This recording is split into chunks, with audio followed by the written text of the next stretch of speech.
Boa tarde, pessoal. Boa tarde, professor. Bom, assim como a gente havia dito em sala, né, a nossa apresentação ela não tinha ficado completa por problemas, né? Então a gente fez essa complementação aí e agora a gente vai estar apresentando o conteúdo todo. Nós vamos falar sobre as tintas dos revestimentos cerâmicos. Os integrantes do grupo é o Fernando, eu, Matheus e a Sofia. E agora eu vou dar início a essa apresentação. As tintas e os revestimentos cerâmicos, né, vou falar um pouco assim no geral, do início, um pouco mais sobre a sua evolução, certo? A utilização das tintas e dos revestimentos na construção civil, ela ocorre já há milênios, certo? E, assim, é uma utilização que esses materiais vêm trazendo para a construção civil de proteção, de decoração, né, trazendo uma estética melhor e uma durabilidade melhor para as construções civis. Há cerca de 3.100 anos antes de Cristo, os egípcios eles já começaram a fazer o uso de tintas, né, só que foram produzidas tintas através de pigmentos naturais extraídos de minerais, como o ocre e a malaquita. E esses minerais, eles eram triturados, né? Eles faziam um pós com esses minerais e misturavam com outras substâncias, como clara de ovo, cera e outras substâncias naturais para a geração de cores, como o urucum, né? Na próxima imagem também tem o açafrão que eles usavam, né? Só para dar uma luz, o ocre, ele nada mais é do que a mistura de argila com areia e, e óxido de ferro hidratado. Essa mistura, ela dá essa coloração avermelhada e amarelada da argila, que é denominada como ocre. As tintas, né, antigamente, elas não cumpriam funções apenas de estéticas e religiosas. Elas também tinham funções de proteção das superfícies, certo? Por exemplo, antigamente, né, há milênios atrás, na época dos faraós, eles utilizavam muito para fazer as pinturas nos palácios, em tumbas, né? Essa imagem, ela retrata a tumba de Nebamun, que foi feita com pintura realizada, né, com esse tipo de tinta natural. Ao longo dos séculos, o uso das tintas ele foi evoluindo, certo? E especialmente com o avanço tecnológico aí na Revolução Industrial, teve um início de produção em larga escala. E isso gerou uma demanda de atender múltiplas necessidades. Por exemplo, proteção, eficiência energética, impermeabilização e algumas funções especializadas também, por exemplo, como a purificação do ar. E no decorrer dos anos, né, as indústrias das tintas foram evoluindo e gerando novos produtos, né, melhorando essa tecnologia, melhorando o material. Tanto é que hoje nós temos tintas sustentáveis, temos tintas de alto desempenho, tintas anti-mofo, tinta sem cheiro, tinta com cheiro, tinta látex, vários tipos de tintas, certo? E, de maneira similar, os revestimentos cerâmicos também passam por esse mesmo processo, né? Ele foi originado aí cerca de 3.500 antes de Cristo, né? Nas civilizações egípcias, Mesopotâmia e outras também, onde foram evoluindo ao longo do tempo, adaptando aí as inovações tecnológicas, né? E as necessidades da sociedade. Inicialmente, eles utilizavam muito em templos, palácios e revestimentos cerâmicos nesses locais, né, que eram mais específicos, pode-se dizer que locais de nobreza. Então, nessa época, eles já usavam revestimentos cerâmicos como azulejos, ladrilhos, né, que são mais simples, mais antigos, e por aí foram utilizando ele de forma decorativa e também posteriormente para a preservação dos locais. Em várias culturas, eles utilizavam, por exemplo, em igrejas e palácios e tal. Durante a Idade Média, os azulejos eles ganharam um destaque, especialmente ali na Península Ibérica, e após isso, com a Revolução Industrial, teve essa massificação da produção dela, assim como as tintas, né? Teve uma produção em larga escala, e por aí esses materiais começaram a ficar mais acessíveis, certo?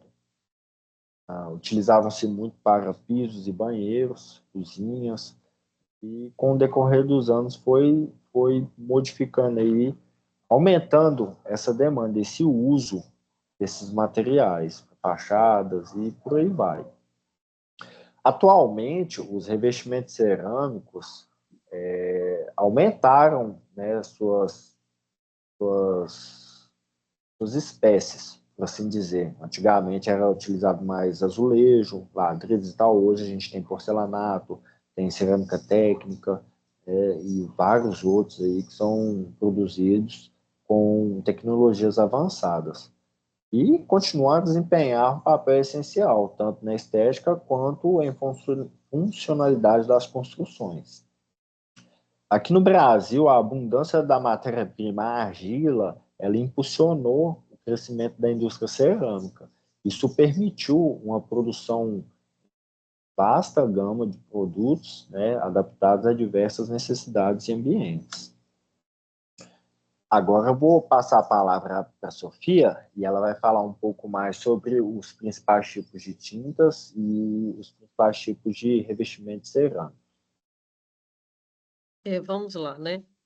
Dentre eu falo assim, atualidade, hoje na atualidade, dentre esse mundo vou falar assim, de tecnologias e de novos produtos que a gente tem, a gente resolveu colocar o que a gente acredita que seja mais usado hoje na construção.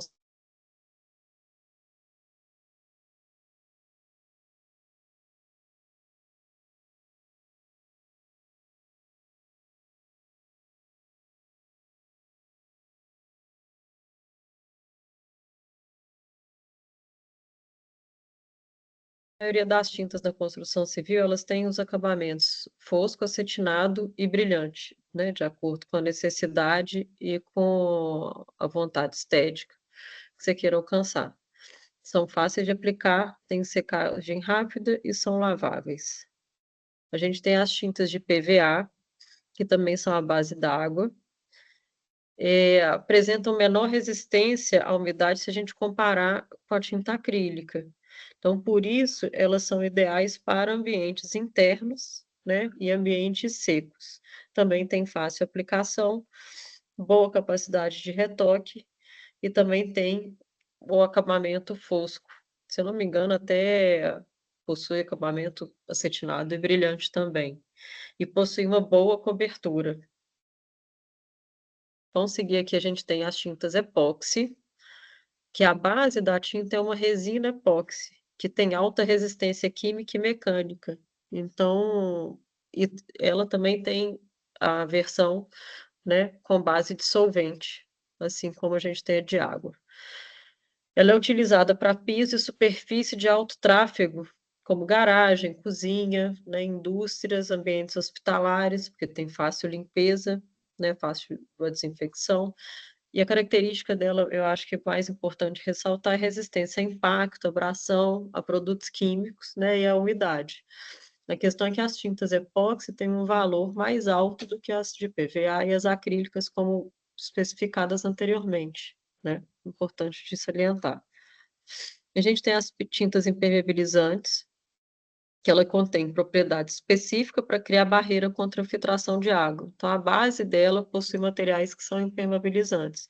Então, por isso elas são usadas em lajes, em telhados, em piscinas, em caixas d'água e paredes externas, né? Elas acabam por quase criar uma superfície impermeável, né? Que aí que causa a, vou falar assim, a proteção da estrutura contra a umidade, nesse caso aumenta a durabilidade. né, assim, existem vários tipos de tinta com vários tipos de base diferentes, impermeabilizantes, né, então tem que pesquisar certinho qual que é o melhor tipo de tinta impermeabilizante para cada uso que você for fazer. Tem as tintas texturizadas, né, que elas têm aditivos que criam relevos e texturas. Então, pode ser uma tinta uma base epóxi com esses aditivos ou a acrílica com os aditivos.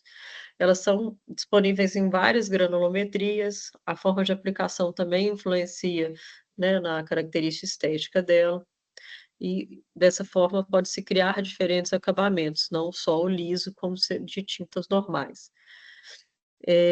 Elas são muito utilizadas em fachadas e paredes internas para decoração, e a vantagem, assim, acho que a grande vantagem é que elas meio que mascaram imperfeições de parede, né, e pode ter esse e tem esse diferencial da questão da estética. Outra tinta interessante de a gente citar é a tinta térmica, né, que ela tem a característica refletente, ela diminui a absorção de calor, né, na superfície. Então elas são usadas principalmente em telhados, em fachadas que recebem principalmente as fachadas recebem muita insolação, né, áreas expostas ao sol e promove a eficiência energética, né, uma vez que ela protege, eu vou falar assim, as estruturas em relação ao calor, né, reduzindo a necessidade de ar-condicionado e melhorando, né, o clima da parte que você está querendo proteger. A gente tem as tintas anticorrosivas, né, que a mais famosa realmente é o Zarcão, que ela funciona quase como um primer, né, antes de para estruturas metálicas, né, de ferro, que normalmente sofrem com a questão da corrosão. Então elas têm propriedades que protegem os metais contra a corrosão. E normalmente você pode pegar essa tinta e fazer uma pintura de outras tonalidades por cima. Ela é usada em estruturas metálicas, como portões, grades e pontes, e prolonga a vida útil da superfície metálica, porque protege ela da exposição, né, ao tempo, a questão de umidade, né, as condições adversas do tempo, né. Aí agora a gente já falou um pouquinho das tintas, vamos falar um pouquinho dos tipos de cerâmica. Nas cerâmicas, elas são, eu vou falar assim, é uma base de argila, basicamente é uma base de argila com uma camada de esmalte por cima. Então, assim, vou falar assim, os revestimentos cerâmicos mais simples que a gente tem são os azulejos, né, que são normalmente eles têm uma camada de esmaltação em cima, que são queimados, né, e pigmentados que você possa ter desenhos, né. Normalmente eles eram quadrados ou retangulares, normalmente 15 por 15, 20 por 20, aplicados em paredes de cozinha, banheiros e em outros ambientes internos, né. A questão da esmaltação faz com que eles sejam fáceis de limpar, resistentes à umidade e tem várias assim, tem vários acabamentos: brilhante, acetinado e fosco, e várias possibilidades de cores. O segundo material, né, hoje talvez um dos mais utilizados na construção civil é o porcelanato, que ele também tem a base de cerâmica, né, a base de argila, só que são argilas e outros componentes de alta qualidade, né. Então, assim, são produzidos com argila e minerais refinados e são queimados a altas temperaturas. O fato de você queimar, né, de colocar tecnologia no processo de queima, faz com que essa base, né, seja mais inerte, seja menos porosa, então no final os porcelanatos possuem uma resistência maior do que a resistência das cerâmicas. Eles podem ter vários tipos de acabamento, ser polido, acetinado, esmaltado, técnico, retificado, né, que no caso vai variar, o seu acabamento vai variar de acordo com o uso que você vai ter, ou com o local que você for aplicar, ou com a vontade estética sua, ou com a questão do acabamento estético que você desejar para o local que você vai utilizar. Então, assim, ainda voltando sobre a questão né, dos porcelanatos ou do tipo de acabamento, a gente tem os revestimentos que são antiderrapantes, no caso, que essa camada superficial, né, de esmaltação, ela tem textura e são rugosas, né, nesse caso reduz o risco de escorregamento e por isso são normalmente utilizadas em áreas externas, em banheiros ou locais que têm umidade, para evitar que as pessoas escorreguem, se machuquem, etc. A gente tem os revestimentos técnicos ou industriais, que são revestimentos que têm um especial, né, assim, um trabalho especial para ter uma resistência maior. Então, assim, ele consegue resistir a altos tráfegos e a condições exigentes de locais. Então, normalmente eles são utilizados em fábricas e hospitais. Né, assim, acho que nesses revestimentos a questão da estética é menos importante do que a durabilidade e a resistência. Né? Então, eles são altamente resistentes à abrasão, impactos e a cargas pesadas. Né? Entre os tipos de revestimento, a gente também, assim, gostaria de destacar principalmente os ladrilhos hidráulicos e o granilite, que já são revestimentos com base que a base deles é o cimento. Então, os ladrilhos hidráulicos, né, que são peças moldadas à mão, feitas de cimento mais corante, mais agregados minerais, né, eles são moldados e prensados à mão. E o granilite, que é uma mistura de cimento com areia, água e grânulos de pedra. Depois isso é queimado, né, que ele é queimado e ganha aquele aspecto de, tipo, como se fossem uns pontinhos da questão das pedras naturais. São revestimentos que são antigos, de alta durabilidade também, mas são de execução mais manual. E aí a gente entra com os revestimentos como revestimento com efeitos especiais, a cerâmica artística ou revestimentos 3D, onde se trabalha a argila para ela ter, né, um relevo, para ela ter um desenho, né, vou falar assim, são variações das cerâmicas. Tem os revestimentos das fachadas, né, que tem que ser também, né, tem que ter uma resistência alta, uma baixa porosidade para conseguir suportar as intempéries. E a gente ainda tem as pastilhas, né, que tem base também cerâmica, com esmaltação superficial, só que os tamanhos delas são menores. Então, assim, normalmente 10x10, 5x5, até pastilhas menores, 2x2, em cerâmica. Lembrando que as pastilhas você também tem as pastilhas de vidro, né? Mas como o nosso foco aqui ainda é mais a cerâmica, vamos dar o destaque para a questão das pastilhas cerâmicas, né?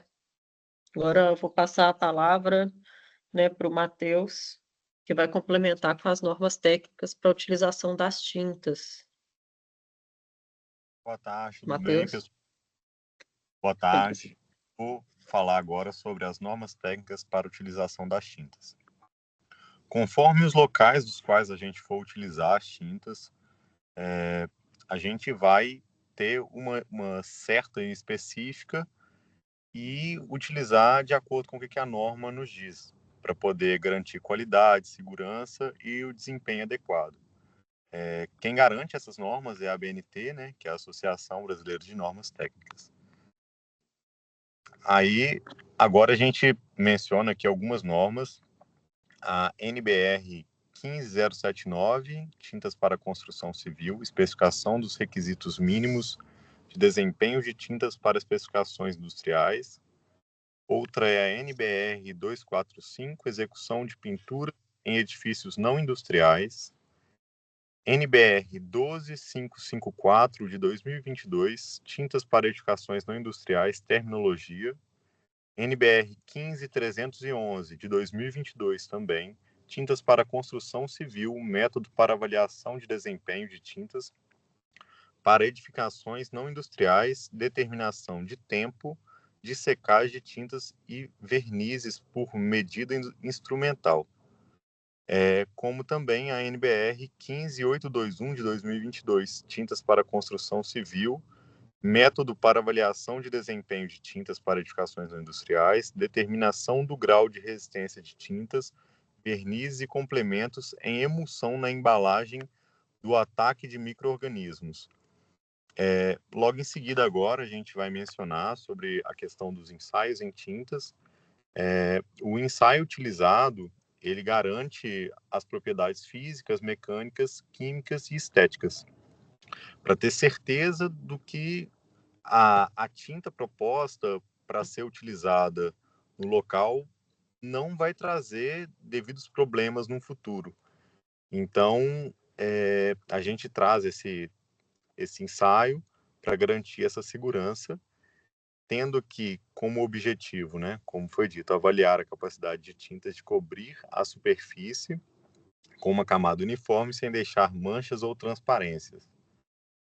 O método utilizado é aplicar em uma superfície padronizada e a qualidade necessária para cobrir uma área determinada que é medida. A cobertura é expressa em metros quadrados por litro, né, que é a medida. Sendo assim, a gente tem agora o teste de aderência, que o objetivo dele é verificar a capacidade de tintas de aderir à superfície após a aplicação. E o método utiliza-se uma lâmina de corte para fazer uma grade, um conjunto de cortes verticais e horizontais na tinta seca. Depois é aplicado um adesivo de alta resistência e a lâmina é puxada para verificar se a tinta se solta da superfície. A aderência é classificada em uma escala que vai de excelente a insuficiente. O próximo teste é o teste de secagem, que o objetivo dele determina o tempo necessário para a tinta secar, complementando-se após a aplicação. O método são usados 2 tipos de testes: secagem ao toque, quando a tinta não gruda no dedo ao tocá-lo, e a secagem completa, quando a tinta atinge a dureza final e não altera sua estrutura. Esse teste é feito em condições controladas de temperatura e umidade. Agora nós vamos falar do teste de resistência ao impacto, que ele tem o objetivo de avaliar a resistência da tinta a impactos mecânicos que podem ocorrer durante o uso. E com isso o método dele é um peso específico é deixado cair sobre a tinta aplicada em uma superfície de teste, e o dano causado à película é examinado. A tinta deve resistir a esse impacto sem rachar ou descascar. O outro teste é o teste de resistência à abrasão, que tem o objetivo de avaliar a resistência da tinta ao desgaste causado por atrito ou movimento constante. E o método é uma máquina de abrasão, como o teste de atrito de Tabor, é usado para simular o desgaste. A tinta aplicada em uma superfície é submetida ao desgaste e o aumento da capacidade ou remoção da tinta é medido. Por fim, agora eu vou falar do teste de resistência à água, que tem o objetivo de verificar a capacidade da tinta de resistir à ação da água sem perder suas propriedades, ou apresentar bolhas, descascamentos ou manchas. O método dele a tinta é aplicada em uma superfície e em seguida é imersa em água por um período determinado, geralmente 24 horas. Após esse tempo, a tinta é inspecionada quanto a falhas como bolhas ou deslocamentos. E o último teste é o teste de resistência à intempérie, que tem o objetivo de avaliar o comportamento de tinta em condições climáticas adversas, com a exposição ao sol, chuva, calor e variações da temperatura. Tendo o método de a tinta é aplicada em painéis que são expostos a condições controladas de clima, por exemplo, exposição aos raios UV, ou simulação de chuva. A durabilidade e a cor e a textura das tintas são observadas após um período de exposição. Agora eu vou passar a palavra para o Fernando, para ele continuar dando sequência na nossa apresentação.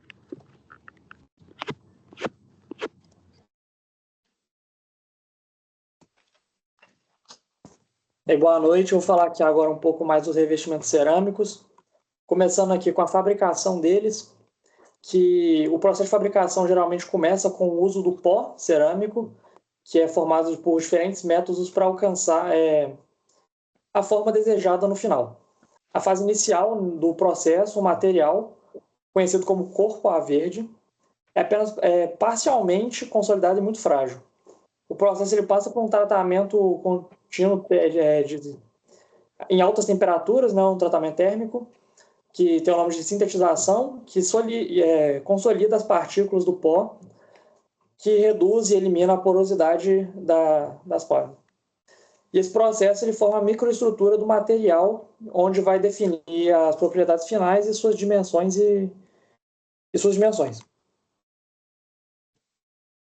A conformação é o conjunto dos métodos que se dão ao pó de cerâmica com formato inicial e a resistência suficiente para as etapas do processamento antes da sintetização, né?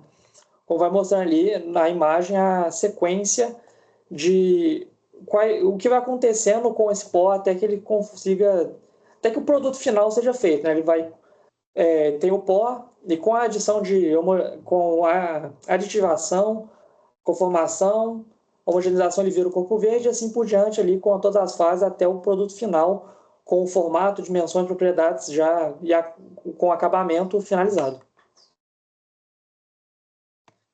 A fabricação por pressão é um método para produzir os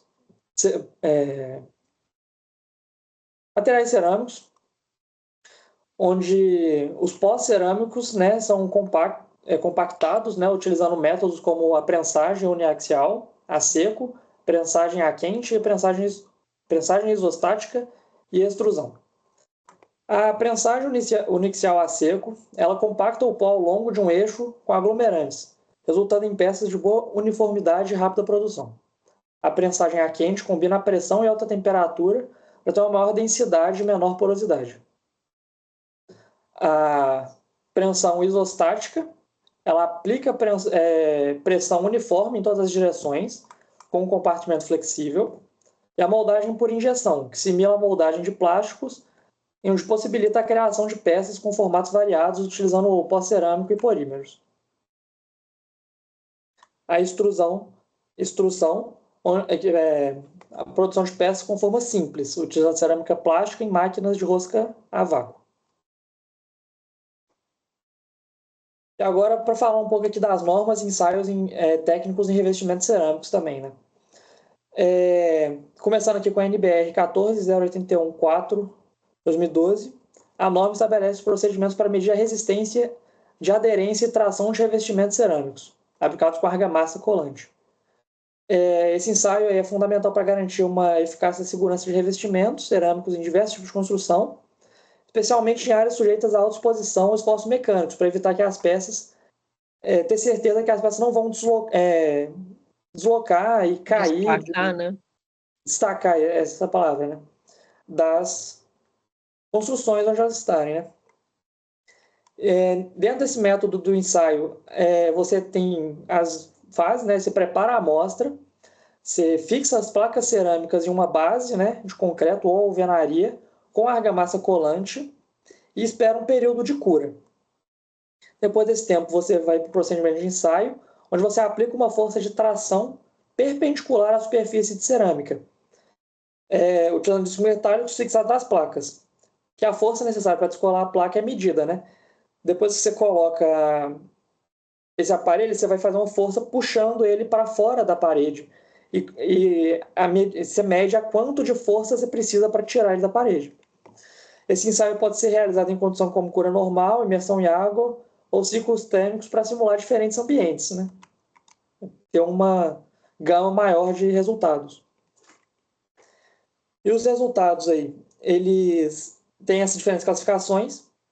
Os resultados para revestimentos internos, você tem que ter um resultado maior que 0,5 MPa para formas externas, né, fora de casa, você tem que ter um resultado maior de 1 MPa e para revestimentos em piscinas maior que 1,5.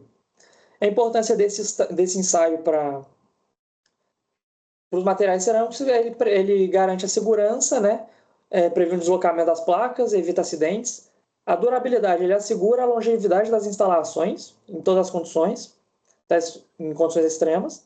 E a conformidade, né, ele verifica se os revestimentos atendem aos requisitos da norma para poderem ser instalados de maneira segura e não correr nenhum problema a mais para a obra.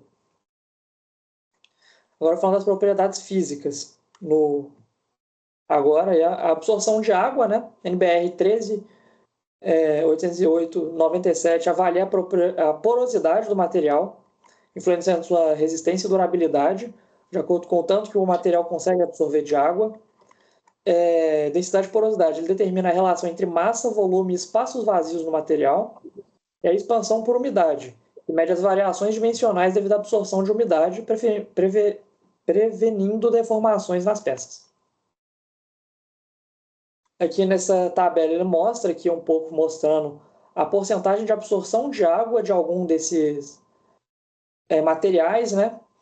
O porcelanato tem uma absorção de água muito baixa, né? De 0 a 0,5%, enquanto vai subindo até os materiais mais porosos, que são considerados acima de 10% da absorção de água, que já são materiais que absorvem muita água. Falando aqui agora das propriedades mecânicas, tem a resistência à flexão na NBR 13818/97, que mede a capacidade do material de suportar forças que tentam curvá-lo. A resistência ao impacto, que avalia o desempenho contra choques, garantindo a durabilidade em áreas de tráfego intenso. E a resistência à abrasão da NBR 15463-13, ISO 10545-6, que classifica o desgaste superficial, API, para esmaltados e abrasão profunda não esmaltados. A resistência à abrasão da NBR 15463-13, ISO 10545-6, classifica o desgaste superficial. Repetiu, né? O texto. Mas que também tem a tabela aqui mostrando os grupos ali se eles classificados quanto à resistência, né? Quando a resistência é muito baixa, grupo 0, e quando eles possuem uma resistência altíssima, grupo 5. Só fazendo um parênteses aqui, Fernando, essa questão do PEI você encontra quando você vai comprar cerâmica, quando você vai comprar os porcelanatos, né? E normalmente PEI 1 e 2 são aconselhados para uso em paredes, né? Que tem menos, vou falar assim, fricção ou sofrem menos com abrasão. O PEI 3 é até aceitável para pisos, PEI 3, PEI 4, e PEI 5 seria para áreas industriais mesmo, que teria que ter uma resistência maior, né, a questão de abrasão e ao tráfego. Retoma aí, Fernando.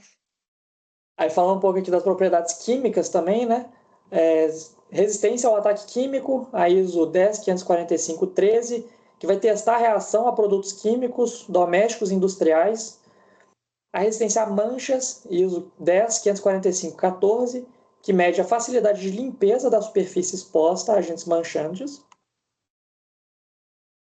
Mostrando aqui duas tabelas também que classificam isso, quanto a primeira ali, os níveis de resistência química,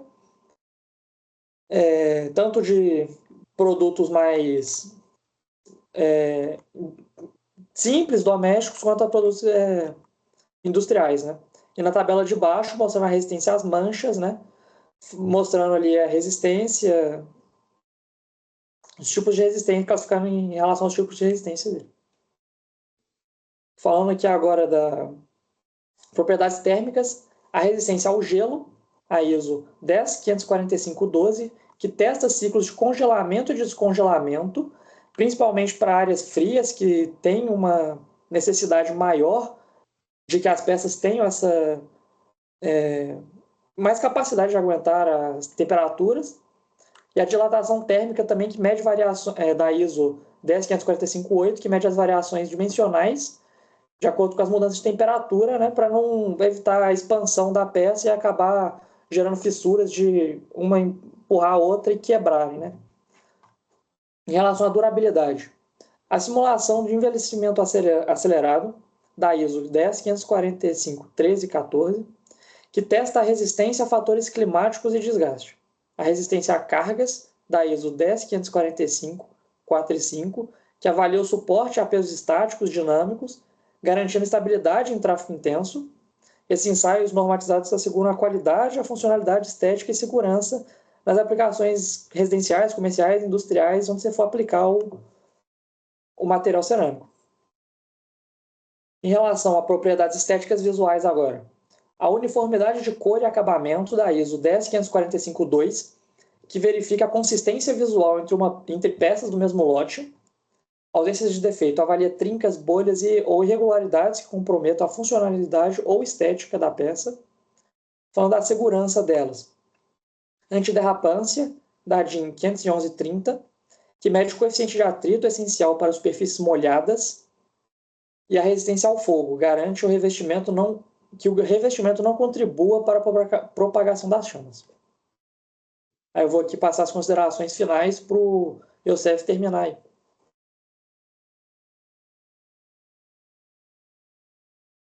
Tá mutado. Youssef, não estamos te ouvindo. Perdão, pessoal. Agora então, foi. Então, pessoal, esse trabalho teve como objetivo aí, né, analisar a evolução das tintas dos revestimentos cerâmicos na construção civil. E aí veio fazendo essa análise desde as origens históricas, né, até as inovações tecnológicas. Buscou aí demonstrar, né, quanto esses materiais têm papéis essenciais aí na proteção estética, na funcionalidade, né, e sendo utilizados aí desde as civilizações antigas até os dias de hoje. Destaca, né, a evolução nos métodos de fabricação, nas qualidades, nas aplicações, e sendo que no Brasil a gente pode ver que tem um destaque aí, né, principalmente na indústria dos revestimentos cerâmicos, pela abundância em argila. Impulsionou o avanço tecnológico aí e tornou a indústria cerâmica um importante player global. Em resumo, esses materiais continuam sendo, né, utilizados de forma crucial na construção civil, de forma a contribuir, né, para ambientes mais sustentáveis e duráveis. Eu venho agradecer a todos, né, pela companhia aí agradecer ao professor pelo conhecimento que ele proporcionou a nós, desejar a todos aí um Feliz Natal, um próspero Ano Novo, e tudo de bom para todo mundo. Agradeço aí. Obrigada, professor. Obrigada, gente. Vou interromper aqui, tá bom? Obrigado. Bom, Até mais. dúvidas a gente não vai ter como fazer, então Então é isso aí, galera. Ô, Sofia, você vai subir o vídeo.